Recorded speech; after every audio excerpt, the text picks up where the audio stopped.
Nostalgia has been the key element of today's media. Obi-Wan Kenobi, Jurassic World Dominion, Spider-Man No Way Home, and Lightyear, just to name a few, have been able to capture the hearts of millions of TV and film viewers, which give film studios a run for their money. But in that heap of nostalgia-filled films, Top Gun Maverick was able to redefine cinema and take over the box office in the process, living up to its predecessor and is arguably better than the first one, even surpassing the top films in the Marvel Cinematic Universe in 2022. From the cinematography, characters, and especially the storytelling, Top Gun Maverick has set a new gold standard that action films should try to live up to. But the reason behind that success is more wholesome and substantial than you might think. But before we talk about the great success that is Top Gun Maverick, we go way back, 36 years ago, back when the first Top Gun came out. In its first look, Top Gun has a simple premise. It's about Maverick and Goose and their journey through Top Gun, or as the Navy calls it, the Fighter Weapons School, which is an elite school for the best of the best Navy pilots. The movie opens with definitely one of the most badass opening songs yet, as jet fighters take off in aircraft carriers. That scene alone was enough to keep the eyes of the viewers peeled. At the start of the movie, we are introduced to Maverick and Goose. Maverick is an arrogant yet driven Navy pilot who wants to be the best of the best. His entire goal was to become the best pilot in Top Gun, and he clearly shows it in this movie. Goose is Maverick's wingman in and out of Top Gun. There are a few scenes where you genuinely see how heartfelt their friendship was, and it shows how much Goose cared about Maverick. He was a really important character in the film, which is why we have to talk about the saddest part, which is his death. Maverick lost control of the jet when it got hit by jet wash. This caused the jet to spin out of control, and once they ejected, Goose died the moment he hit his head against the canopy. This is perhaps the most pivotal moment in the movie, and we get to see how Maverick thinks that it's his fault, even when a lot of people said that it wasn't his fault at all. This struggle defined his character, and I think that Tom Cruise showed that very well. Something I'd like to add is Maverick's relationship with Iceman. Iceman was introduced as this arrogant and rude character in Top Gun, but he became such a good friend of Maverick at the end of the movie. It's great to see this kind of well-rounded development because if you think about it, Iceman wasn't that much of a villain in Top Gun at all.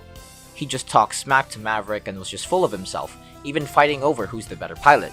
To me, he felt more of an annoying side character who was just trying to get into Maverick's head, and at the end of the film, my thoughts about Iceman completely changed for the better, which is great when I heard that the sequel was going to be released. Okay, what's going on? You need help with this part. No, I don't think I do. I wasn't suggesting. I was telling.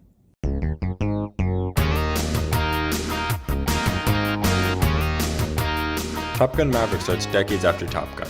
Maverick is an overqualified captain and he could have been an admiral in the Navy, but works as a test pilot instead. Since their facility was getting shut down, Maverick was offered one last spot in the Navy, and that was to teach elite pilots in Top Gun. In that class, we meet Rooster, Goose's son. We clearly see that Maverick hasn't fully gotten over the accident, which is definitely a sign that he is suffering from PTSD. He tried to get Rooster out of the Navy so that he won't suffer the same fate that his father did, even going out of his way and pulling his papers from the academy at her mother's request. Her mother, who died off-screen, didn't want Rooster to get to Top Gun, so Maverick took the blame, which was an unexpected twist when I saw this in the theater. Moving on, the movie progresses the same way as it was in the first film. However, the mission was very different. The mission was to blow up a uranium enrichment site before it becomes fully operational. As they go there, they have to go under 100 feet, or else surface-to-air missiles, also known as SAMs, would shoot them down. Top Gun Maverick feels different compared to its predecessor, mainly because of what's at stake here. The enemy jets are 5th-generation fighters, and the students at Top Gun are being put in a situation they've never been in before. The training exercises feel like life-or-death situations, which felt so tense, and I'm glad they kept the same tension throughout the movie. To add to that, there was even real G-force that you can see in the movie. You see all of the pilots' faces strain so much whenever they have to move through high Gs, making the movie more immersive. Moving on, the movie heavily focuses on both Rooster and Maverick's relationship. Clearly, there was a rough start between the two of them, especially in that one scene where Rooster was the only one who finished one of the training missions, yet Maverick called him out on how long it took. Another instance is when Rooster confronts Maverick about why he got his papers pulled from the academy. Maverick still feels guilty about what happened with Goose, and Rooster hates Maverick for pulling him away from the academy, not knowing that he was protecting him. There are two sides to both their stories that they weren't able to find out, which creates this conflict that we evidently see in the movie up until the end, where Maverick earns Rooster's respect after the mission. And the great lengths it took to get that kind of respect was worth commending and certainly made the movie much better. When Rooster switched up and helped Maverick by not following direct orders to return to the carrier, it showed the progression in both their relationships with one another. That scene alone built up a great ending to a great sequel.